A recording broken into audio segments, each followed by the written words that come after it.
தமிழ்நாடு மாநில மற்றும் தனியார் பல்கலைக்கழக துணைவேந்தர்களின் 2 நாள் மாநாடு உதகையில் உள்ள ஆளுநர் மாளிகையில் தமிழக ஆளுநர் மற்றும் பல்கலைக்கழகங்களின் வேந்தர் ஆர்.என். ரவி தலைமையில் இன்று துவங்கியது. மாநாட்டில் முதன்மை விருந்தினராக பல்கலைக்கழக மானியக் குழுவின் தலைவர் பேராசிரியர் ஜெகதீஷ்குமார் சிறப்புரையாற்றினார். இந்த மாநாட்டில் தமிழகத்திலிருந்து 48 பல்கலைக்கழக துணைவேந்தர்கள் பங்கேற்றனர்.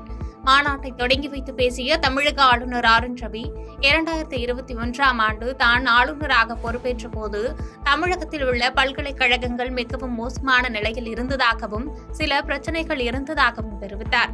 ஒவ்வொரு பல்கலைக்கழகமும் மற்ற பல்கலைக்கழகங்களுடன் தொடர்பின்றி தனித்தனியாக செயல்பட்டு வந்ததாகவும் தெரிவித்த அவர், அவைகளின் தரமும் குறைந்து காணப்பட்டதாக கூறினார். மேலும் அது தனக்கு ஏமாற்றம் அளித்ததாகவும் இதனை சரி செய்து ஒன்றிணைக்கவே துணைவேந்தர்கள் மாநாடு 3 ஆண்டுகளாக நடத்தப்பட்டு வருவதாக தெரிவித்தார். புதிய தேசிய கல்விக் கொள்கைதான் நமது எதிர்காலம் என்றும் நமது நாடு தற்போது பெரிய மாற்றத்துக்கு தயாராகி உள்ளதாகவும் தெரிவித்தார். உலகம் வேகமாக மாறிவரும் நிலையில் நாம் பின்தங்கியுள்ளோம் என்று தெரிவித்த அவர், சுதந்திரத்திற்கு பிறகு பொருளாதார வளர்ச்சியில் 5ஆம் இடத்தில் இருந்த நாம் 11ஆம் இடத்திற்கு பின்தங்கிவிட்டோம் என்றும் தற்போது 5ஆம் இடத்துக்கு முன்னேறி உள்ளோம் என்றும் விரைவில் 3ஆம் இடத்துக்கு முன்னேற உள்ளோம் என்றும் தெரிவித்தார்.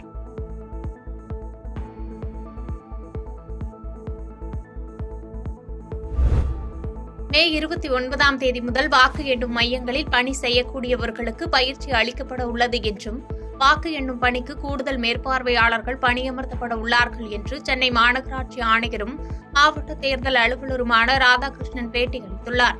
நாடாளுமன்ற மக்களவைத் தேர்தலுக்கான தேர்தல் வாக்கு எண்ணிக்கை ஜூன் 4ஆம் தேதி நடைபெறவுள்ள நிலையில் சென்னையில் உள்ள வாக்கு எண்ணும் மையங்களில் மேற்பார்வையாளர், உதவியாளர் உள்ளிட்டவர்களை முதற்கட்ட கணினி குலுக்கல் முறையில் சென்னை மாநகராட்சி ஆணையரும் மாவட்ட தேர்தல் அலுவலருமான ராதாகிருஷ்ணன், மாவட்ட ஆட்சியர் ராஷ்மி சித்தார்த் ஜெகடே முன்னிலையில் தேர்வு செய்யும் பணி நடைபெற்றது. அதனைத் தொடர்ந்து பெருநகர சென்னை மாநகராட்சி ஆணையர் ராதாகிருஷ்ணன் செய்தியாளர்களை சந்தித்தார். அப்போது பேசிய அவர், ஜூன் 4ஆம் தேதி வாக்கு எண்ணும் பணி நடைபெறவுள்ளது என்றும் அந்த வாக்கு எண்ணும் பணியில் ஈடுபட உள்ள பணியாளர்களுக்கு முதற்கட்ட கணினி குழுக்கள் முறை தேர்வு இன்று நிறைவடைந்து அவர்களுக்கு பணியாணை வழங்கப்பட்டதாகவும் தெரிவித்தார். நம்ம இப்ப கவுண்டிங்கான முதல் கட்ட ரேண்டமைசேஷன் பணியாளர்கள் யார் யார் இருப்பாங்களோ அவர்களுக்கு ரேண்டமா அலாட் பண்ணக்கூடிய பணி இன்னைக்கு ஸ்டாச்சுட்டரி பணி அது முடிக்கப்பட்டுள்ளது. இதுல நம்மளோட தேவைக்கு 120 விழுக்காடு நம்ம டிரா பண்றோம். இப்போ டோட்டலா நீங்க ஸ்டாஃபை பார்த்தீங்கன்னாக்கா நமக்கு இதற்கு நுண் பார்வையாளர் மைக்ரோ அப்சர்வர்ஸ்னு 3 கான்ஸ்டுவன்சிக்கும் சேர்த்து நமக்கு 357 பேர் தேவை இருக்கு, இன்க்ளூடிங் 20% ரிசர்வ். கவுண்டிங் சூப்பர்வைசர் மேற்பார்வையாளர் இதை எண்ணிக்கையை மேற்பார்வையாளருக்கு 374 பேரும், கவுண்டிங் உதவியாளர்கள் 380 பேரும், ஆஃபீஸ் அசிஸ்டன்ட் 322 பேர், ஆக மொத்தம் 1433 பேர். இதுல கவுண்டிங் அசிஸ்டன்ட், ஆஃபீஸ் அசிஸ்டன்ட்டை தவிர மீத உள்ள 3 இதையும் நம்ம ரேண்டமைஸ் பண்ண வேண்டியிருக்கு. அது அந்த பணி முடிக்கப்பட்டு அதற்கான ஆணை வெளியிடப்படும். சிங்காரப்பேட்டை தேசிய நெடுஞ்சாலையில் இருசக்கர வாகனம் மீது அடையாளம் தெரியாத வாகனம் மோதிய விபத்தில் 2 உயிரிழந்த சம்பவம் சோகத்தை ஏற்படுத்தியுள்ளது. கிருஷ்ணகிரி மாவட்டம் ஊத்தங்கரை அடுத்த சிங்காரப்பேட்டை ஊராட்சி மல்லிப்பட்டி கிராமத்தை சேர்ந்தவர்கள் பெருமாள் மற்றும் மணி. இவர்கள் இருவரும் இருசக்கர வாகனத்தில் வெள்ளைக்குட்டை பகுதியிலிருந்து தேசிய நெடுஞ்சாலையில் மல்லிப்பட்டிக்கு சென்று கொண்டிருந்தனர். அப்போது தீர்த்தகிரி வலசை பெரிய ஏரிக்கு அருகில் தேசிய நெடுஞ்சாலையில் இருசக்கர வாகனத்தில் சென்றபோது திருவண்ணாமலை நோக்கி செல்லும் சாலையில் எதிரில் வந்த அடையாளம் தெரியாத வாகனம் மோதி விபத்து ஏற்பட்டது.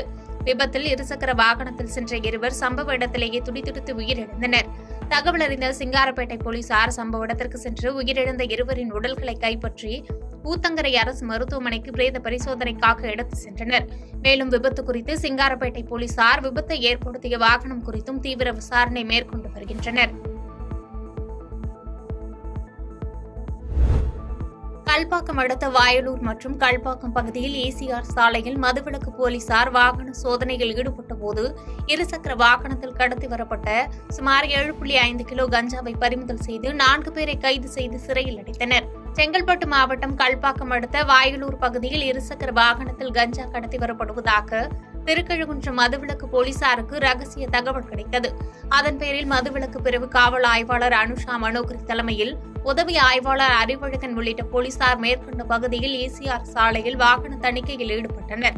அப்போது இருசக்கர வாகனத்தில் அடுத்தடுத்து வந்த 4 பேரை மடக்கி பிடித்து போலீசார் விசாரணை மேற்கொண்டனர். இதில் கோத்தூர் பகுதியைச் சேர்ந்த கதிர்வேல் மற்றும் ஒடிசா மாநிலத்தைச் சேர்ந்த சுபலா ஜோஷி மற்றும் பூரான் மற்றும் கல்பாக்கம் பகுதியைச் சேர்ந்த சதாம் ஹுசேன் என தெரியவந்தது. மேலும் அவர்கள் வந்த இருசக்கர வாகனத்திலிருந்து 6 கிலோ கஞ்சா மற்றும் மற்ற இருவரிடமும் 1.5 கிலோ கஞ்சா பறிமுதல் செய்யப்பட்டன.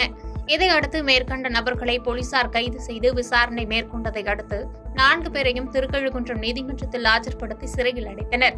மேலும் அவர்கள் பயன்படுத்திய இருசக்கர வாகனத்தையும் பறிமுதல் செய்தனர். பறிமுதல் செய்யப்பட்ட கஞ்சாவின் மதிப்பு சுமார் ரூபாய் 4 லட்சம் என போலீசார் தெரிவித்துள்ளனர்.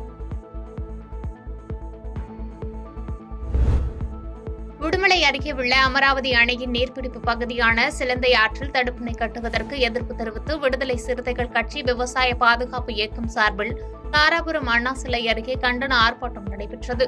விசிக கிழக்கு மாவட்ட செயலாளர் ஓவியர் மின்னல் தலைமையில் நடைபெற்ற ஆர்ப்பாட்டத்தில் தாராபுரம், உடுமலை, மடத்துக்குளம், கரூர் உள்ளிட்ட பகுதிகளில் இருந்து 100க்கும் மேற்பட்ட விசிகவினர், உழவர் உழைப்பாளர் கட்சி மற்றும் விவசாய அமைப்புகள் பலர் கலந்து கொண்டு தடுப்பணை கட்டுவதை உடனே நிறுத்த வேண்டும் என்றும் கூறி கேரள அரசை கண்டித்தும் மத்திய அரசை கண்டித்தும் கோஷங்கள் எழுப்பினர்.